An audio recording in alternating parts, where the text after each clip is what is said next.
Alberto Medina Méndez, bienvenido, buenos días. Muchísimas gracias por la invitación. Del Club Fundación La Libertad, me encanta que esté aquí. Muchísimas gracias. Y vino acompañado, yo digo es una eminencia, estuve leyendo acerca de este hombre porque me quería informar un poquito. Edgardo Zablosky, bienvenido a Corrientes. Gracias, gracias por la invitación. Un placer tenerlo aquí. Muchas gracias. Y sobre todo, hablar de educación en un día de paro, viene heavy el tema. Lamentablemente es demasiado usual.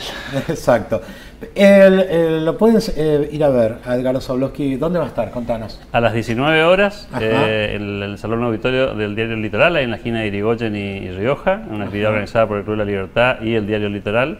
Una actividad sin cargo, con entrada libre y gratuita. Acceso libre y gratuito. Acceso libre y gratuito, con la idea un poco de escucharlo a Edgardo Zablosky, que además de ser el rector de la UCEMA, es miembro de la Academia Nacional de Educación. Exacto. Y va a hablar de un tema, como bien decía, ¿no? Hablar de la crisis educativa, el día de un paro nacional, donde la educación es parte de ese proceso.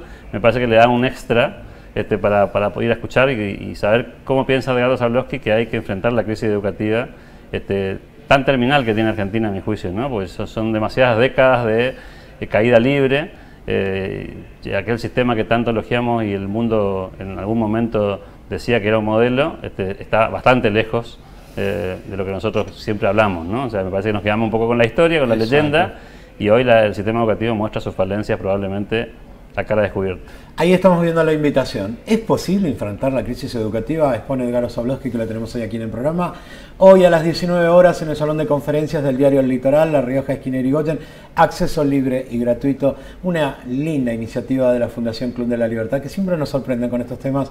Yo sé que no es fácil traer a esta gente tan importante, ¿no? Bueno, no pero ahí colaboran los amigos, ¿sí? Edgardo es un gran amigo y gustoso se animó a venirse a Corrientes para contarnos un poco su mirada, su experiencia y trabajar también por la universidad que está dirigiendo actualmente. Bien. Edgardo, bienvenido una vez más a nuestra ciudad y hablar de educación justamente en un día de paro. Yo te voy a agregar algo. El viernes fue el Día del Estudiante, la llegada de la primavera, correcto. No hubo clases. Sábado, domingo, lunes aquí en Corrientes tuvimos feriado provincial, Correcto. Día de la Virgen de la Merced, y hoy paro nacional. ¿Cuántos días sin clases? Muchos.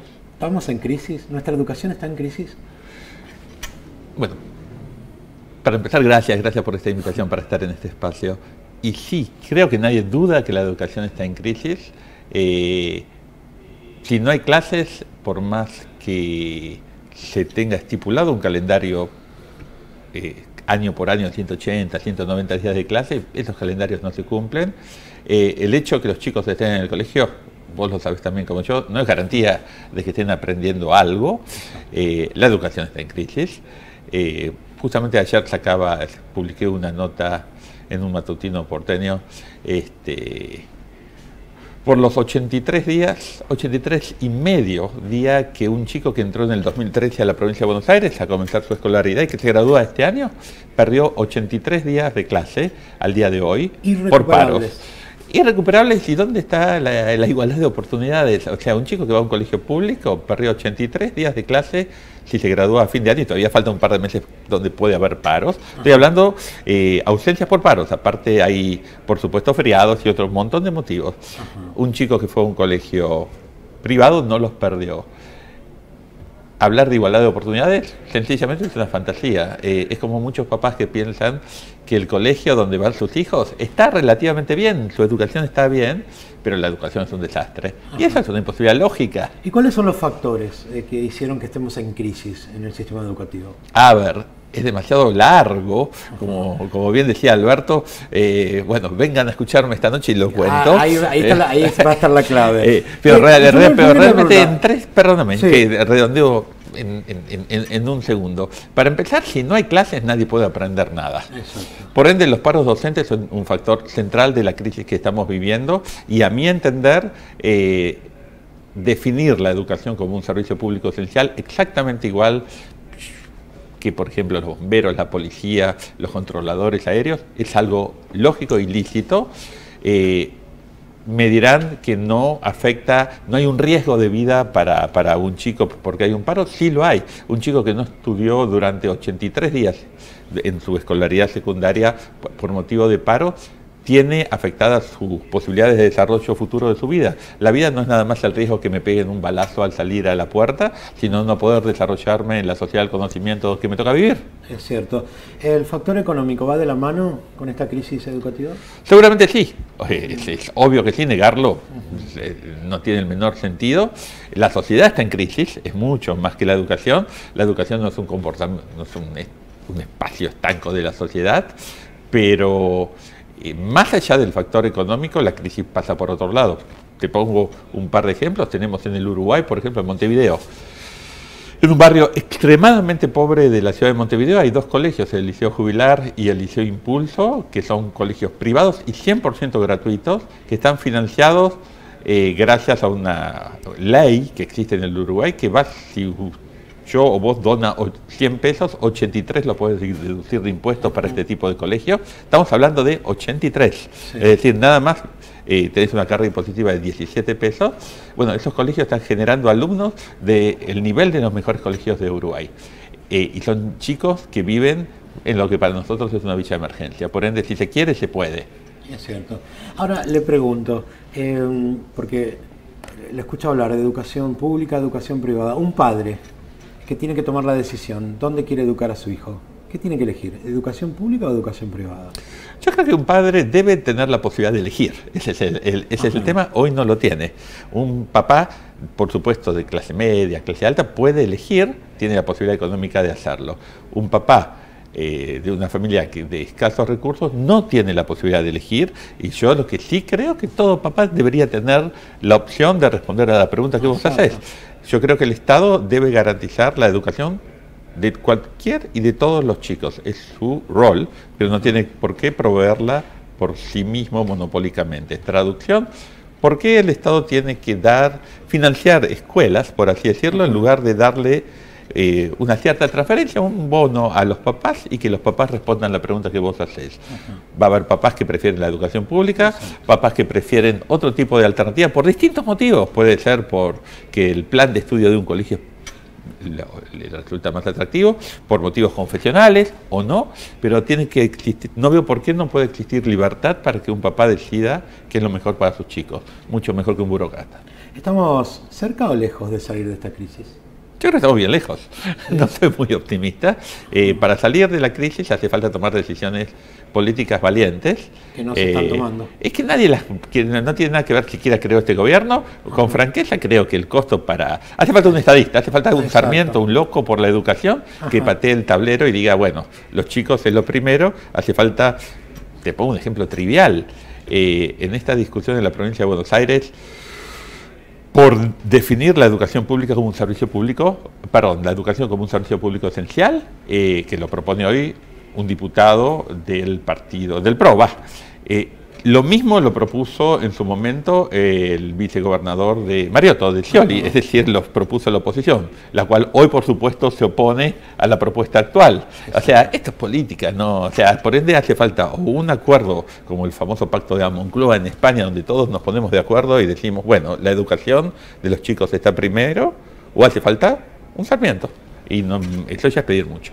Habló de Sarmiento. Leí por allí un artículo donde usted dijo que a Sarmiento no le gustaría, o algo así, que se recuerde el día de su fallecimiento no teniendo clases. Sí, en realidad fue una nota de mi impresión es bastante más fuerte de la oración. Yo la dibujé un poquito.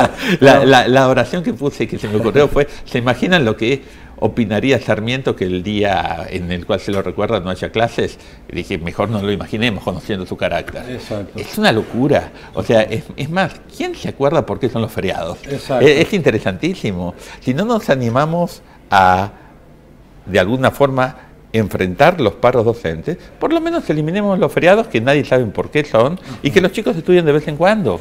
O sea, los chicos están felices si no tienen clase, es natural. Claro. Mis hijos están en el colegio, bueno, uno está en la universidad, uno está en el jardín y uno en el colegio secundario. Obviamente los mayores felices de la vida, si día del estudiante, feriados, día de la, no sé, el día de Sarmiento, cualquier motivo, fin de semana largo, pero algún día se van a graduar y van a tener que competir con chicos que en este momento están estudiando en Corea o en la India. O sea, la globalización ya fue. O sea, sencillamente negarlo es una tontera y somos los responsables que los chicos estén preparados para vivir en esa sociedad. Somos los responsables. Lo interesante del caso es que tenemos una visión muy de corto plazo y no nos damos cuenta muchas veces de ello. Bien. ¿Qué opina de los gremialistas docentes? No de los gremios, de los gremialistas docentes, los que representan a los docentes de nuestro país. Es difícil la respuesta. Yo creo que el rol del gremialista es muy similar al que lamentablemente cumple en la Argentina. O sea, no tiene por qué interesarle la educación de los chicos, por más que proclamen lo contrario, ni aquí ni en ningún lugar del mundo. El rol de un sindicalista es defender los intereses de los miembros de ese sindicato.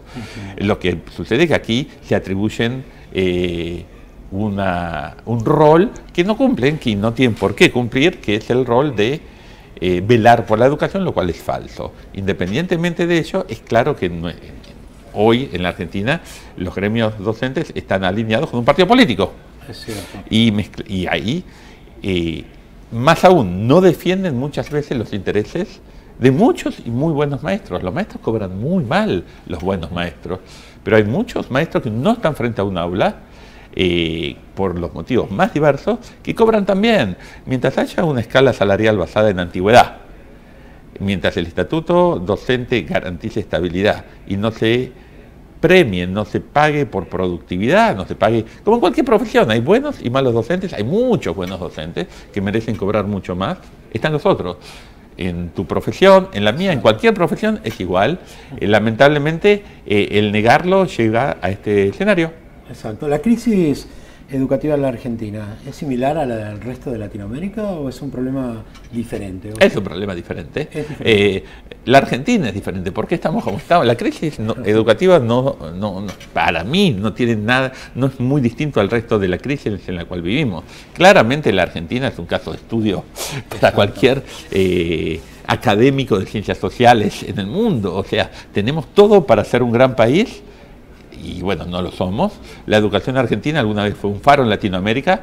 Hoy, si la comparamos con Chile o aún con Uruguay, pero fundamentalmente con Chile, damos lástima. ¿Qué nos pasó? Algo nos pasó. Creo que es mucho más útil enfrentar el problema hoy que tratar de buscar razones, pues las razones son muchas y muy largas. ¿Se puede enfrentar el problema? Sí. Hay que tomar decisiones políticas fuertes y creo que hay una miopía importante. Creo que la sociedad apoyaría a quien las tome y probablemente lo premiaría con su voto. Bien, tomar decisiones fuertes implica a veces pagar un costo político. En el corto plazo sí, no en el mediano plazo. Hay que ver quién está dispuesto a eso. Por eso digo que hace falta o un Sarmiento o tener una... Yo creo que hoy por hoy, por ejemplo, enfrentar a los sindicatos docentes y defender los derechos de los chicos a estudiar, yo creo que daría votos más de lo que perdería. O sea, creo que hay un temor a enfrentar a los sindicatos docentes. Lamentablemente hoy hay dos derechos en pugna, el derecho de huelga, lo cual es totalmente lícito y lo respeto, pero también está el derecho a la educación de los chicos. Y el derecho a la educación está totalmente sojuzgado en este momento por el derecho de huelga y eso no está bien. Alguien tiene que hablar en español. El derecho a la educación está en la Constitución al respetarse, al incorporar el convenio por los derechos del niño. Qué apasionante que es escucharlo. Y no se lo pueden perder hoy. Yo hablaría horas, porque es un tema que me apasiona además. Yo también, me dice.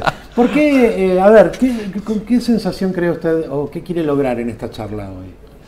¿Qué quiero lograr? No me lo pregunté. En realidad me encantaría poder, por un lado, despertar por lo menos a parte del auditorio que entienda que es factible salir de la crisis, que hay una esperanza, que no es tan difícil, sí hace falta voluntad política.